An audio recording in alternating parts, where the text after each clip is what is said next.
प्रातः क्लास चल रहा था 12/4/68। पहले पेज के मध्य भाग में बात चल रही थी। ऐसे नहीं है कि आने से ही बहुत बच्चे अडॉप्ट हो जाते हैं। नहीं, थोड़े थोड़े अडॉप्ट होते जाते हैं। जो आदि सनातन देवी देवता धर्म और चंद्रवंश के थे, फिर उन्हीं की ही बैटरी चार्ज होती है। जो अडॉप्ट होते जाते हैं,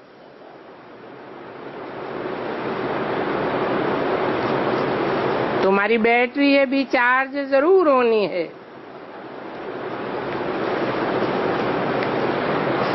ऐसे भी नहीं सुबह को यहाँ आकर बैठने से बैटरी चार्ज हो जाएगी। नहीं, बैटरी चार्ज तो उठते बैठते चलते फिरते भी हो सकती है, और वो भी याद में रहने से हो सकती है।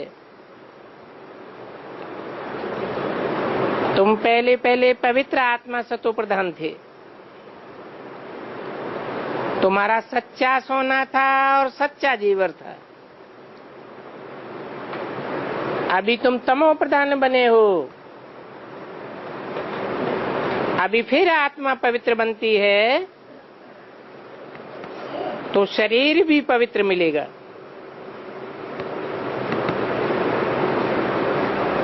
ये तो बड़ी सहज बात है पवित्र होने के लिए,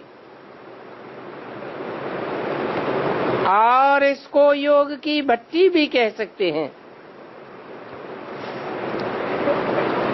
सोने को भट्टी में डालते हैं ना, तो ये है सोने को शुद्ध बनाने की भट्टी।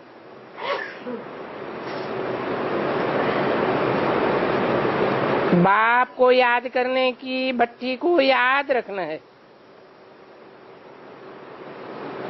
क्योंकि पवित्र तो बनना ही है। याद नहीं करेंगे तो उतना पवित्र नहीं बनेंगे। फिर हिसाब किताब चुकतू करना पड़ेगा, क्योंकि अब कयामत का समय है। सभी को हिसाब किताब चुकतू करके वापस घर जाना है। बुद्धि में घर की याद बैठी हुई है, और किसी की तो बुद्धि में याद नहीं होगी सिवाय तुम्हारे। और किसी की बुद्धि में याद क्यों नहीं होगी सिवाय तुम्हारे।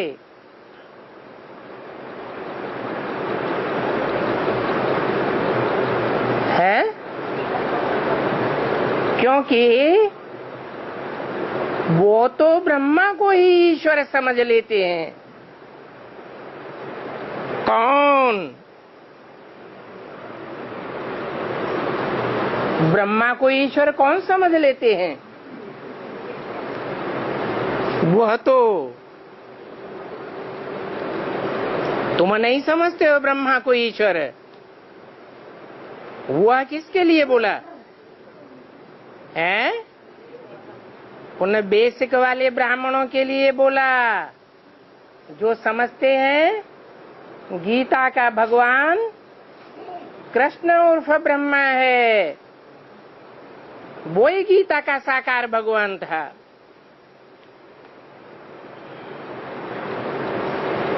वास्तव में ब्रह्म तो घर है, आत्माओं के रहने का स्थान है।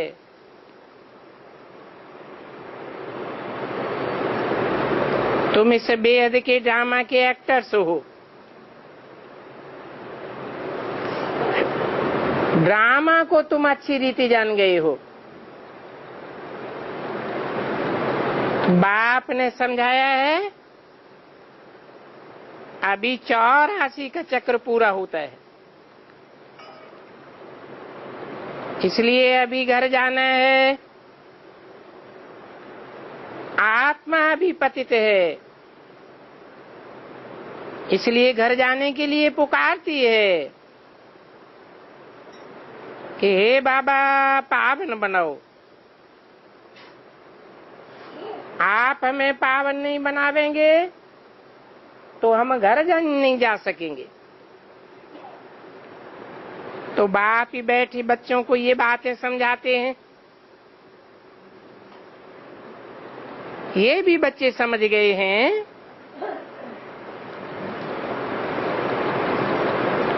कि सभी धर्म वाले, सारी दुनिया के धर्म वाले उनको पिता या फादर ही कहते हैं।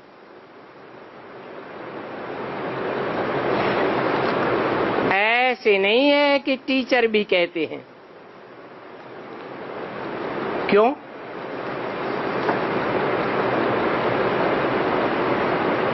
सभी धर्म वाले टीचर क्यों नहीं कह सकते?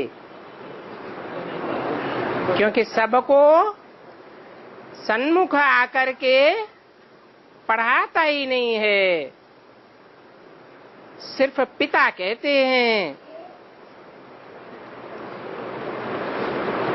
यूं तो कृष्ण को भी टीचर समझ लेते हैं। अभी तुम बच्चे समझते हो कृष्ण तो खुद ही पढ़ता था।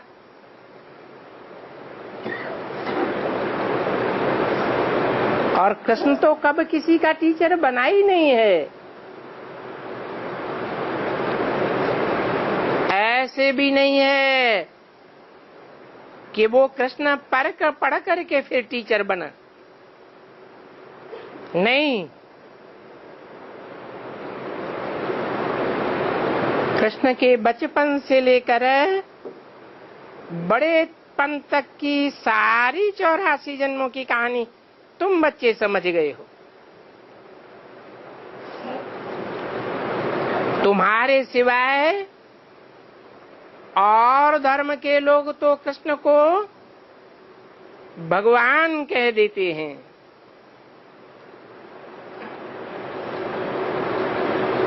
समझते हैं जिधर देखो उधर कृष्ण ही कृष्ण। राम के भक्त होंगे तो कहेंगे जिधर देखो राम ही राम। तो ज्ञान का सूत ही सारा मुझ गया है। अभी बाप कितना अच्छी रीति समझाते हैं और तुम भी अभी समझते जाते हो। 12/4/68 की वाणी का दूसरा पेज। भारत का ये प्राचीन योग और ज्ञान बहुत मशहूर है। मनुष्य तो इसके बारे में कुछ भी नहीं जानते हैं। और ज्ञान का सागर है ही एक बाप।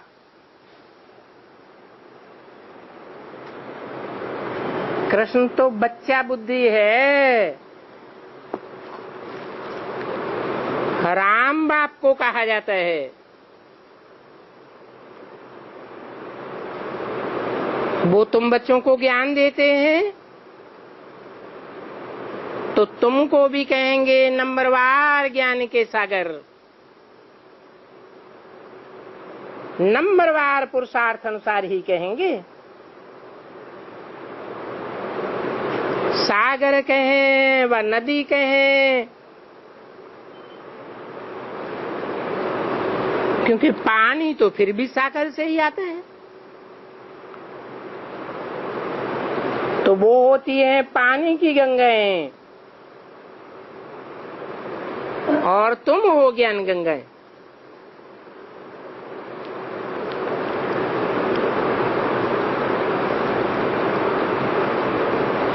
तुम ज्ञान गंगाएं कैसे हो?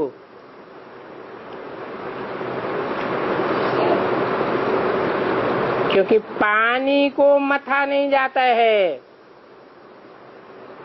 पानी को मंथन करने से कुछ नहीं निकलता है।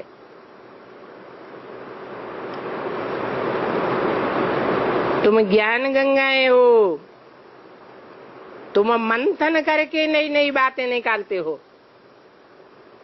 और तुम ज्ञान सागर को मथते हो।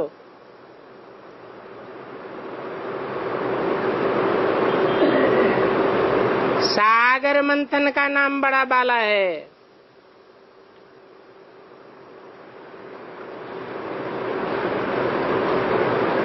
जैसे ज्ञान गंगाएं हैं,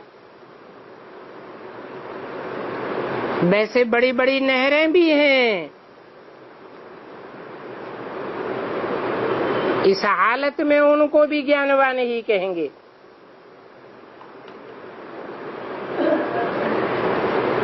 बाबा ने समझाया है, यहाँ मेल फीमेल का प्रश्न नहीं है।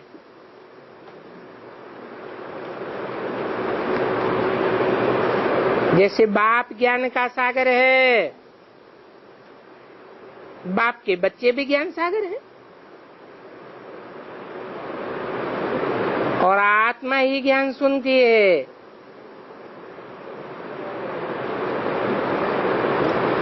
तो आत्मिक स्थिति की बात है, मेल फीमेल की बात नहीं है। और वो ज्ञान सागर भी परमात्मा है।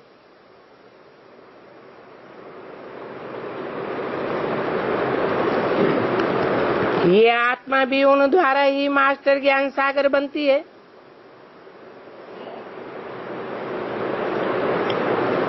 गंगाएं भी न कहा जाए, क्योंकि ऐसा कहने से भी मुझ हो जाती है। तो मास्टर ज्ञान सागर ही कहना ठीक है। तुम सभी बच्चे हो और बाप बच्चों को पढ़ाते हैं। यहाँ फीमेल की बात नहीं है। मास्टर ज्ञान सागर कहेंगे आत्मा के रूप में।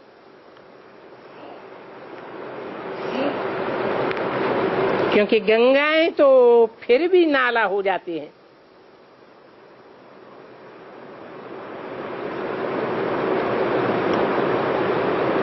और ये नाला अक्षर अच्छा नहीं है।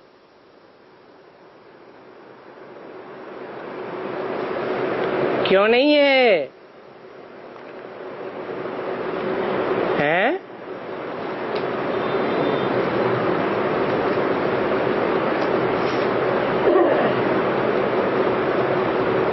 क्योंकि सागर से कनेक्शन नहीं है तो नदी नाला बन जाती है। इसलिए तुमको मास्टर ज्ञान सागर ही कहें, क्योंकि वर्षा भी तुम आत्मा ही लेते हो। देह अभिमानी तो वर्षा लेते नहीं है। इसलिए बाप अभी कहते हैं, बच्चे अभी देही अभिमानी बनो और अपन को आत्मा समझो। जैसे मैं परमात्मा ज्ञान का सागर हूँ, तुम भी मास्टर ज्ञान सागर के बच्चे हो।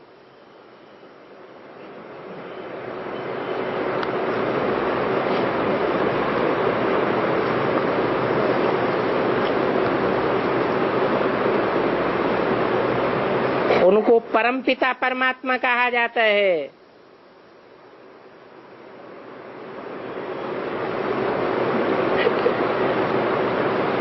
उनकी ड्रामा में ड्यूटी सबसे ऊंची है।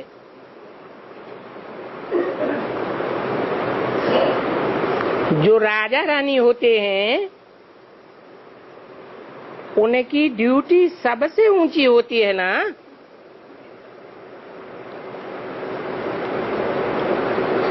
तो तुम्हारी ड्यूटी भी बहुत ऊंचे रखी गई है। यहां तुम समझते हो हम आत्माएं पढ़ती हैं, परम पिता परमात्मा पढ़ाते हैं। तो मेल फीमेल की अलग अलग कोई बात नहीं। ये बाप कहते हैं मैं तो सभी आत्माओं को पढ़ाता हूं, देह अभिमानियों को नहीं पढ़ाता हूं। इसलिए कहते हैं अभी देही अभिमानी बनो, तो सभी ब्रदर्स हो जाते। कौन हो जाते सभी ब्रदर्स? है किनको पढ़ाता हूं? आत्मा अभिमानियों को पढ़ाता हूं। ब्रदर्स को वर्षा मिलता है, सिस्टर्स को वर्षा नहीं मिलता।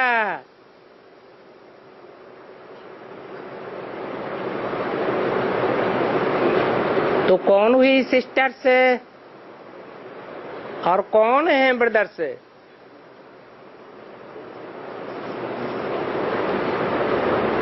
कहेंगे जिनको मैं पढ़ाता हूं वो है आत्मा आत्मा भाई भाई ब्रदर्स। रुद्रमाला के मणके हैं,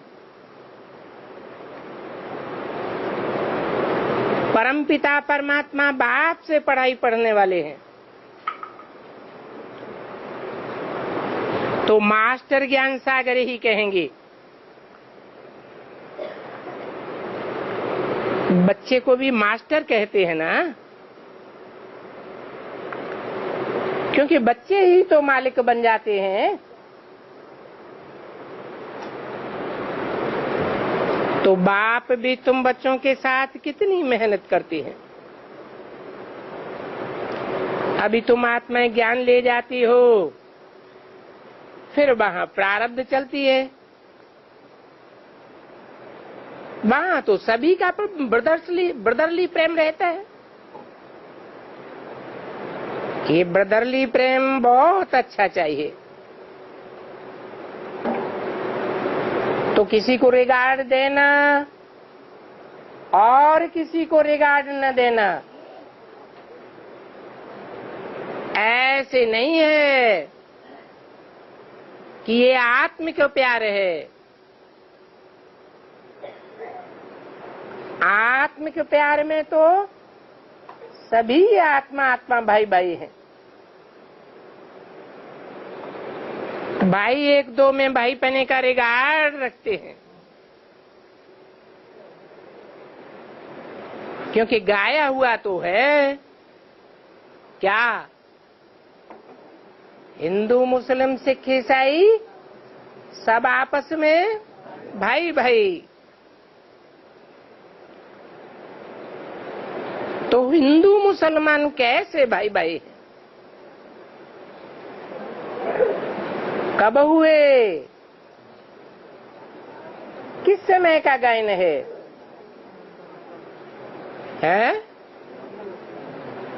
इस संगम युग का ही गायन है। जबकि बाप आते हैं ब्रह्मा के द्वारा, पहले पहले चार मुख्य धर्मों की चार बीज रूप आत्माएं प्रत्यक्ष होती हैं। शास्त्रों में उनका गायन है।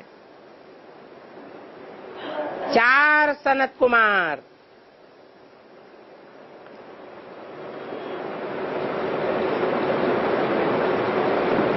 जरूर चारों ही मुख्य धर्मों के बीज हैं, तब गायन होता है।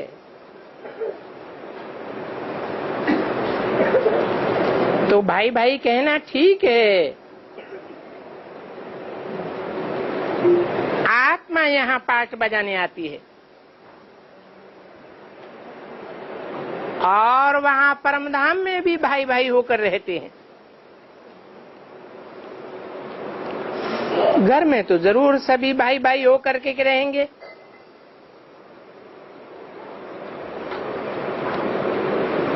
भाई बहन का चोला यहाँ छोड़ना पड़ता है और भाई भाई का ज्ञान भी बाप ही आकर के देते हैं।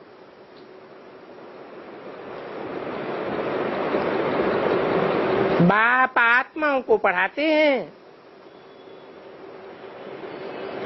और देखना भी ऐसे होता है। कैसे? चेहरे को या देह को नहीं देखना होता है, भ्रुकुटी के मध्य में आत्मा को देखना होता है। तो तुमको यहाँ भ्रुकुटी में ही नजर डालनी चाहिए। हम आत्मा यहाँ भ्रुकुटी के तख्त पर बैठे हैं।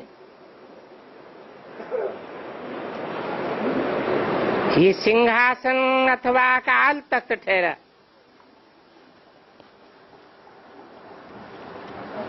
इस अकाल तख्त पर बैठी हुई आत्मा को काल नहीं खा सकता। ये कब का गायन है?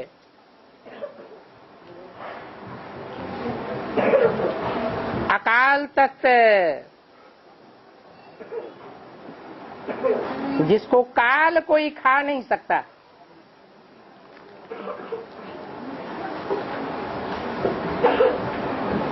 तख्त चैतन्य है,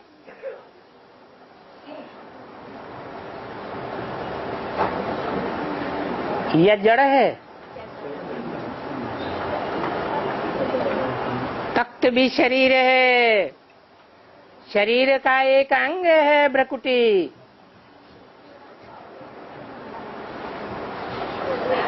परंतु अविनाशी तख्त तब कहा जाता है जब आत्म की स्थिति पक्की हो जाए।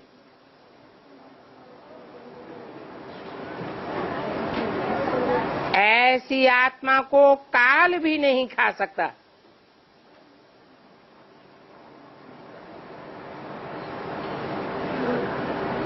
कितनी संख्या होगी ऐसी आत्माओं की? है 9 लाख नहीं, क्योंकि 9 लाख में तो 4.5 लाख शरीर छोड़ने वाली हैं। बल शरीर छोड़ करके आत्मा आत्मा भाई भाई समझने वालों के शरीर में प्रवेश करके पार्ट बजाती है। तो तुम सभी के तख्त यहाँ भ्रुकुटी के बीच में है। ये तख्त है जिस पर वो अकाल आत्मा बैठती है। कितनी समझ की बातें हैं। तो अपन को आत्मा समझना है।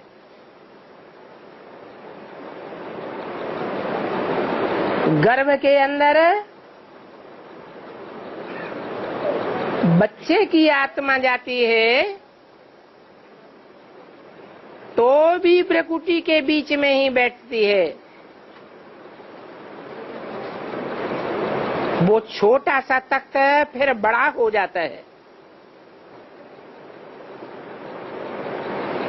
तो बच्चों की बुद्धि में है हम आत्मा एक शरीर छोड़ फिर गर्भ में जाएंगे, फिर हम जाकर के भ्रुकुटी में प्रवेश करेंगे।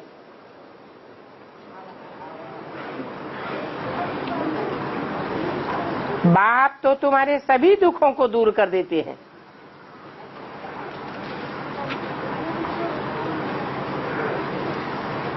सजा आदि की वहां कोई बात नहीं होती है।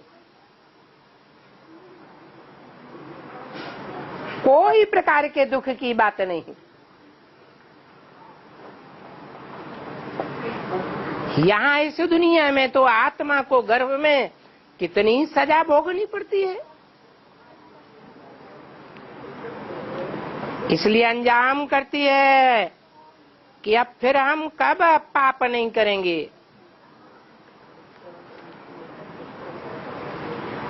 आधा कल्प पापात्मा ही बनना होता है। अभी बाप के द्वारा तुम पावन बनते हो।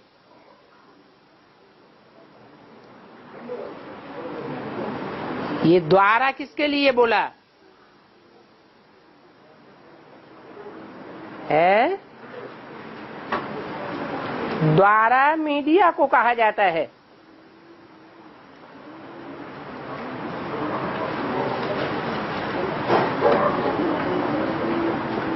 बाप द्वारा पावन बनते हो, और पावन बनाने वाला कौन है?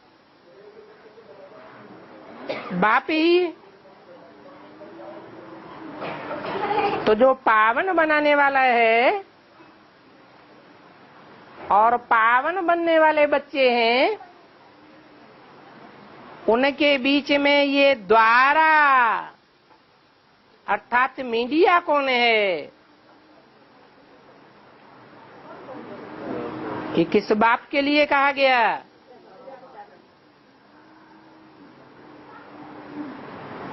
तब तुम पतित से पावन बनती हो।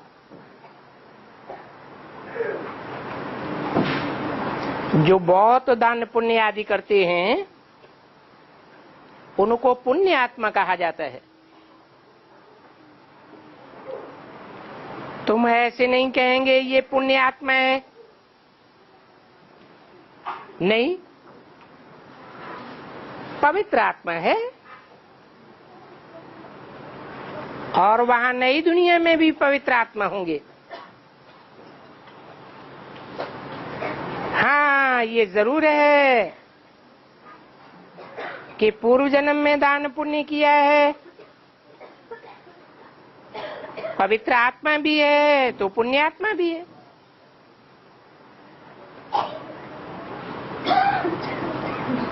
यहाँ तो अपवित्र आत्मा पाप आत्मा है, तो अक्षर भी मुख से शुद्ध निकलने चाहिए, जिसका पूरा अर्थ निकले। भारत का नाम तो बहुत मशहूर है।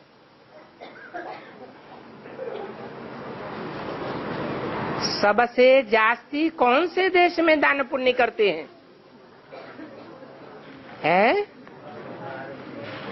कहते हैं भारत में जितना दान पुण्य करते हैं इतना और कहीं भी नहीं होता है। यहाँ तो तुम तन मन धन सब कुछ बाप को दे देते हो। विदेश में इसका गायन क्यों नहीं होता है? हैं? क्योंकि विदेश में तो बाप है आते ही नहीं है, भारत में ही बाप आते हैं। तो तुम सब कुछ बाप को दे देते हो, और तुम यहाँ ही सब कुछ बाप को अर्पण करते हो। ऐसे नहीं कि नई दुनिया में जाके अर्पण करेंगे,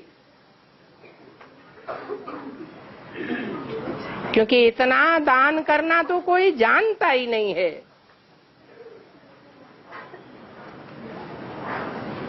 दान लेने वाला और दान देने वाला भी यहाँ भारत में ही आता है। कौन है लेने वाला, कौन देने वाला है?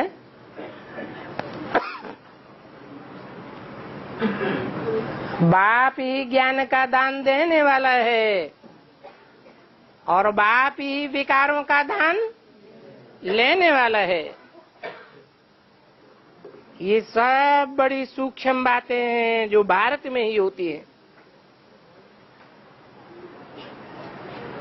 तो देखो ये भारत कितना अविनाशी खंड बना हुआ है।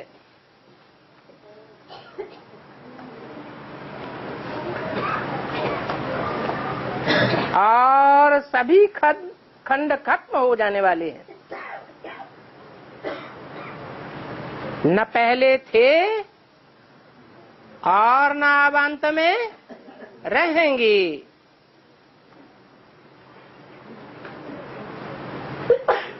500 वर्ष पहले अमेरिका का नाम निशान भी मनुष्यों की बुद्धि पटल पर नहीं था। 300 साल पहले ऑस्ट्रेलिया का नाम निशान भी नहीं था।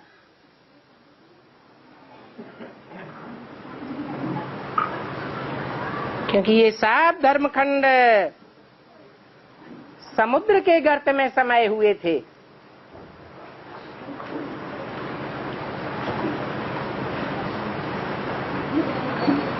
जब द्वैतवादी युग शुरू होता है तब ये धर्मखंड धीरे धीरे ऊपर आते हैं।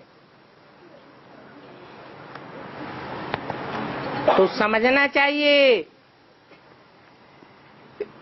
कि ये ड्रामा कैसे बना हुआ है। ये बात तुम्हारी बुद्धि में है। 12/4/68 की वाणी का 3रा पेज। दुनिया तो इन बातों को नहीं जानती है।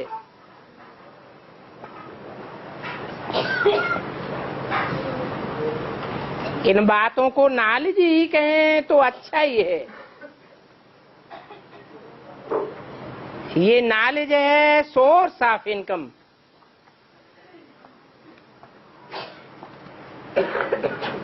आत्मा को 84 जन्मों की इनकम हो जाती है।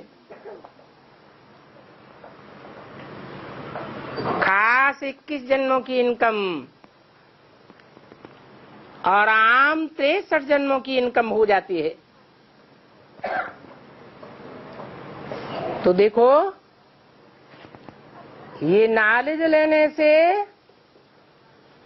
बहुत भारी इनकम है। और बाप को कैसे याद करो, ये भी इनकम, ये नॉलेज भी है, याद की भी नॉलेज देते हैं ना। कैसे याद आती है?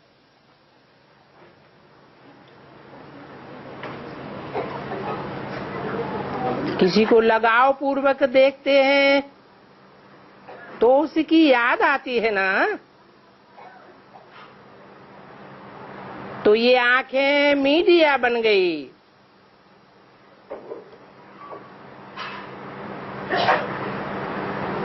सभी इंद्रियों से जो प्राप्ति होती है तो वो इंद्रियां मीडिया बन जाती हैं। फिर याद जरूर आती है। और यहाँ बाप की याद से तो बहुत भारी इनकम है।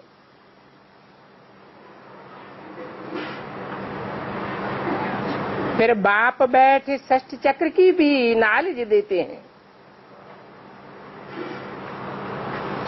बाप कहते हैं मुझे याद करो, ये भी नॉलेज है। ये ज्ञान तुमने कभी नहीं सुना है। अभी तुम जानते हो हम जन्म जन्मांतर भक्ति मार्ग में रहे और वहां मनुष्यों द्वारा ही सुनते आए। देहधारियों से ही सुना है। और यहाँ तुम विदेही बाप से सुनते हो। तो अभी बाप तुमको बहुत अच्छी रीति समझाते हैं कि अपन को आत्मा समझो, क्योंकि तुम आत्मा ही बाप से वर्षा लेते हो। शरीर का भान पूरा निकल जाना चाहिए। अभी सभी प्रदर्श सब आपसे वर्षा ले रहे हैं, ज्ञान का, पढ़ाई का, याद का वर्षा ले रहे हैं। और इस वर्षा लेने में बड़ी मेहनत भी है।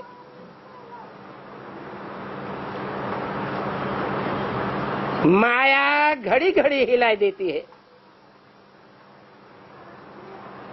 और हम आत्माओं को अभी वापस घर जाना है। तो देह भान में रहेंगे तो भारी बने रहेंगे। ऊंचे धाम में आत्मा जा नहीं सकेगी, उड़ नहीं सकेगी।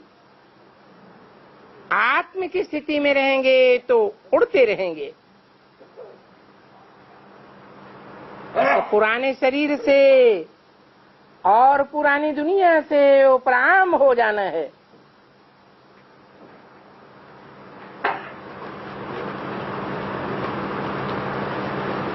उपराम ही क्यों कहते हैं? उपकृष्ण क्यों नहीं कहते हैं? उप माने ऊपर, राम माने राम बाप। देह सहित जो कुछ भी देखते हो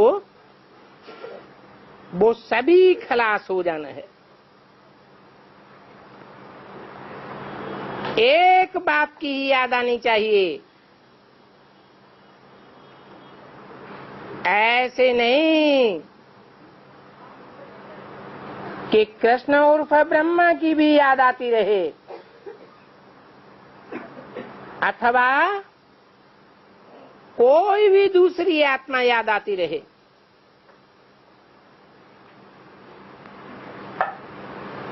हम अभी संगम में ही ट्रांसफर होते हैं और संगम में भी कब ट्रांसफर होंगे ये बात भी बाप ही बता सकेंगे। इसका हिसाब तुम अपने आप नहीं निकाल सकते। कोई भी मनुष्य इस बात का हिसाब नहीं निकाल सकता। किस बात का? कि हम ट्रांसफर कब होंगे। सभी आत्माओं का बाप ही ये ट्रांसफर की बात भी बताते हैं।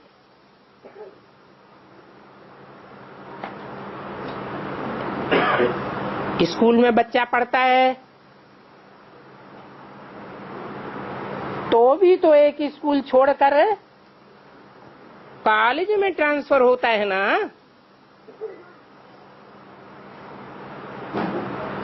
इम्तिहान पास किया और ट्रांसफर हुआ। यहाँ कौन सा इम्तिहान है? बेसिक नॉलेज में कौन सा इम्तिहान है? हैं? बेसिक नॉलेज में भी वही इम्तिहान है और वही पढ़ाई है जो बोला कि आत्मा की बेसिकली सारी कट उतरने पर तुम डायरेक्ट बाप से सीखेंगे।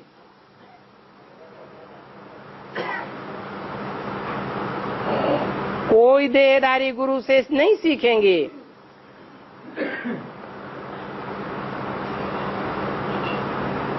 तो तुम्हारा भी बहुत बड़ा इम्तिहान है। जो बाप ही आकर के पढ़ाते हैं और इस इम्तिहान में किताब आदि की कोई बात नहीं है। सिर्फ बाप को याद करना है। बाप 84 जन्मों का चक्कर तो समझा ही देते हैं। दुनिया में तो कोई ड्रामा के ड्यूरेशन को भी नहीं जानते। लोग बेचारे घोर अंधेरे में पड़े हुए हैं।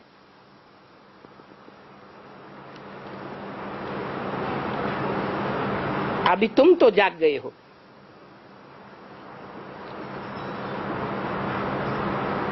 मनुष्य तो जागते ही नहीं है। तुम कितनी मेहनत करते हो जगाने की, फिर भी उनको विश्वास नहीं होता है कि भगवान आकर के इन्हों को पढ़ाते हैं।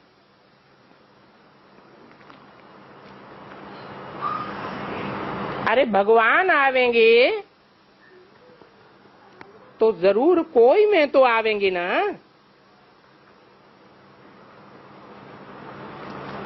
उन्होंने फिर कृष्ण को पकड़ लिया है। किन्होंने? जो बेसिक अधूरी नॉलेज लेने वाले हैं, उन्होंने कृष्ण भगवान यही पक्का कर लिया। जो बैठ किताब बनाई तो सोचा होगा किसका नाम देवे। अब जानते तो कुछ भी नहीं है। और फिर ये चित्र भी देखो कैसे बैठ बनाए हैं। गीता का भगवान साकार या निराकार, क्या चित्र बनाया? उन बेसिक वालों ने क्या चित्र बनाया कंट्रास्ट करने के लिए?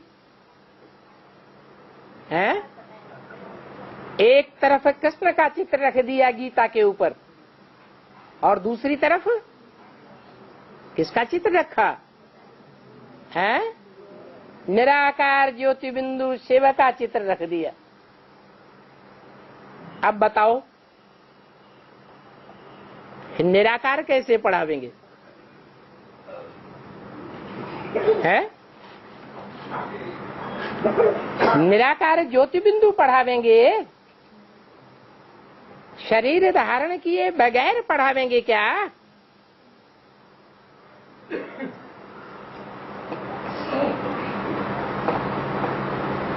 तुम जानते हो कि वो तो कुछ भी नहीं जानते हैं।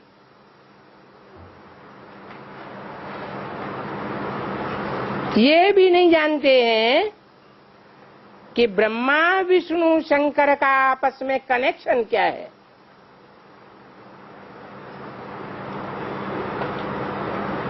कुछ कनेक्शन है या नहीं है? है? कोई कनेक्शन नहीं। अरे एक बाप के बच्चे होते हैं तो उनका आपस में कनेक्शन होता है या नहीं होता है? तो ब्रह्मा विष्णु शंकर का क्या कनेक्शन है? हैं? भाई भाई हैं। अच्छा भाई भाई है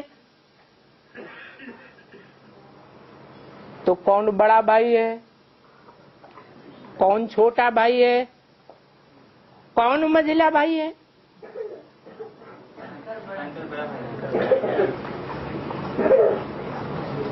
बड़ा भाई है तो उसे ताऊ कहते हैं। छोटा भाई है तो उसे चाचा कहते हैं। वो तो कुछ भी नहीं जानते। अभी बाप आत्मा को ज्ञान देते हैं और राय देते हैं कि ऐसे ऐसे करो, जो मनुष्य इन बातों को समझ जाए।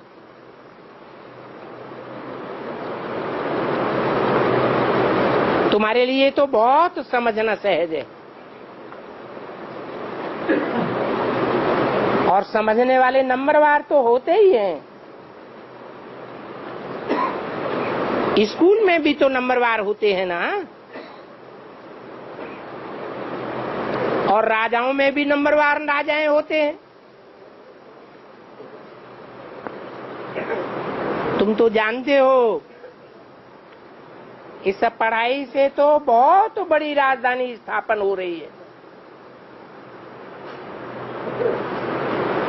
दुनिया में 5000 वर्ष के ड्रामा में इतनी बड़ी राजधानी कभी भी स्थापन नहीं हुई।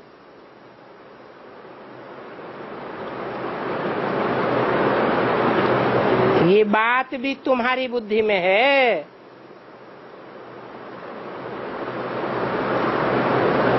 क्या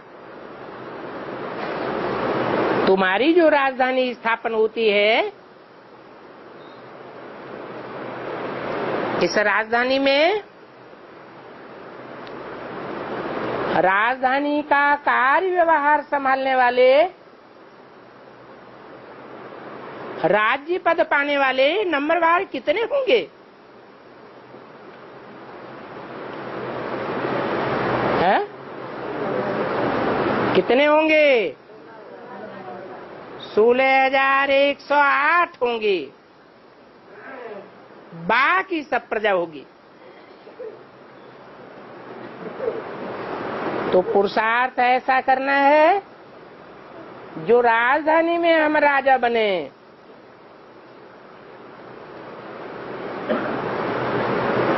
ऐसा पुरुषार्थ तुम इस समय करते हो। अभी यहां करेंगे तो कल्प कल्प करते रहेंगे।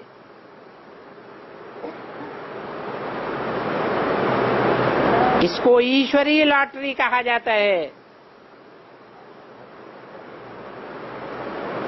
कोई को छोटी लॉटरी मिलती है, कोई को बड़ी लॉटरी मिलती है। तो ये राजाई भी लॉटरी है ना।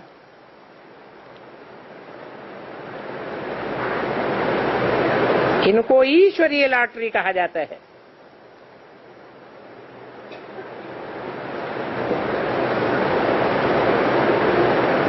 जो आत्मा जैसा कर्म करती है, ऐसी बड़ी लॉटरी मिलती है। कोई गरीब बनते हैं, कोई क्या बनते हैं, परंतु लॉटरी तो सभी को मिलती है ना। और इस समय तुम बच्चों को सारी लॉटरी बाप से मिलती है।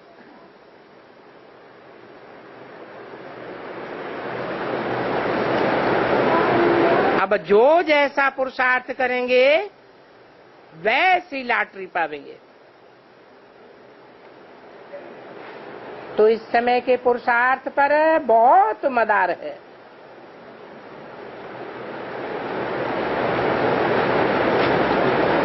बहुत माने कितना मदार है?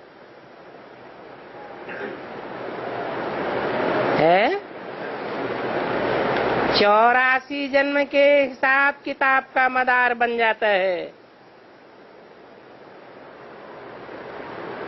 नंबर 1 पुरुषार्थ याद का है, योग बल से ही तुम स्वच्छ बनेंगे।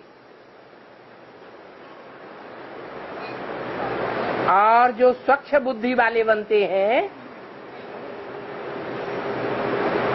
वो पढ़ाई भी अच्छी पढ़ते हैं।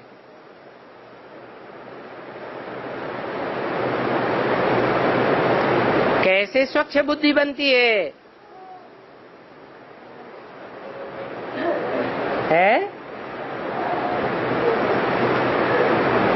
जितना साकार को पहचान करके साकार में उस निराकार को याद करेंगे तो बुद्धि स्वच्छ जरूर बनेगी, पवित्र भी बन जाते हैं। तुम बच्चे जानते हो, जितना हम बाप को याद करेंगे उतनी ही हमको नॉलेज की धारणा होगी। बाप ज्योति बिंदु है और सभी आत्माओं से अति सूक्ष्म है। सूक्ष्म को याद करेंगे तो बुद्धि कैसी बनेगी? सूक्ष्म बुद्धि बनेगी। देह अभिमान नष्ट हो जाएगा। फिर तुम बहुतों को समझा करके प्रजा बनावेंगे।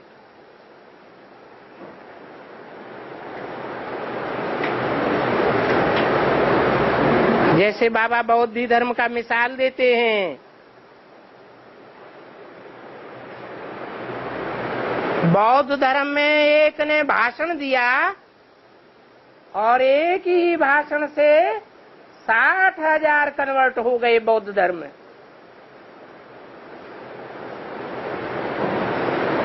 तो तुम कहां भी जाओ, भले कोई भी धर्म वाला हो,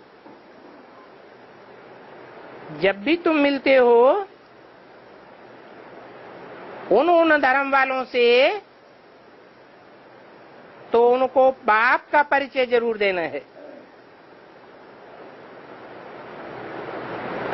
आगे चल करके देखेंगे कि विनाश सामने खड़ा है,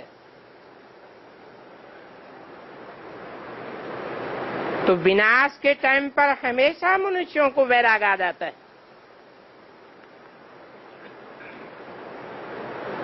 उस समय तुमको सिर्फ समझाना है कि तुम आत्मा हो, तुम इतना बड़ा शरीर नहीं हो।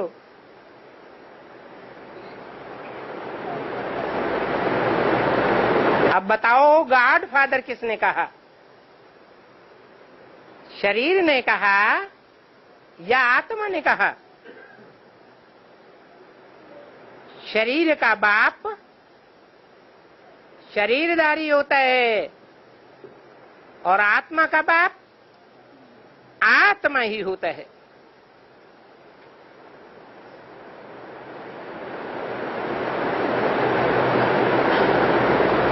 तो बताओ, उस आत्मा बाप को याद करो तो वो बाप तुमको गाइड बन करके मुक्ति धाम ले जावेंगे। बाकी आत्मा का तो कब भी विनाश नहीं होता। आत्मा अविनाशी है तो मोक्ष का प्रश्न भी नहीं उठता। हर एक आत्मा को पार्ट भी जरूर बजाना है, और आत्माएं सभी अविनाशी हैं। कोई भी आत्मा विनाश होने वाली नहीं है। हाँ,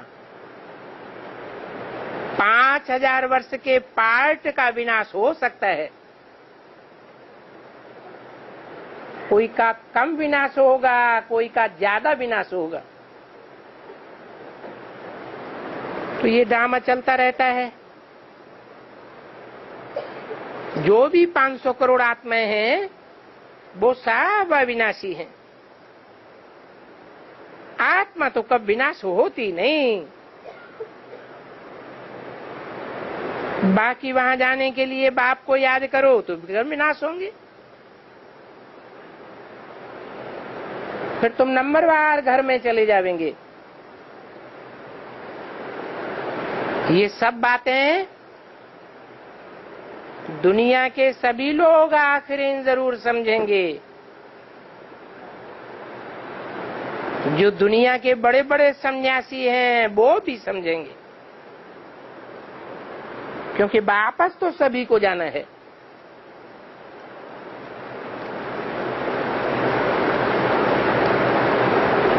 तुम्हारा पैगाम कि बाप आया हुआ है, ये कलयुगी दुनिया जाने वाली है, नई सतयुगी दुनिया आने वाली है, ये सबकी बुद्धि में ठक्का करेगी।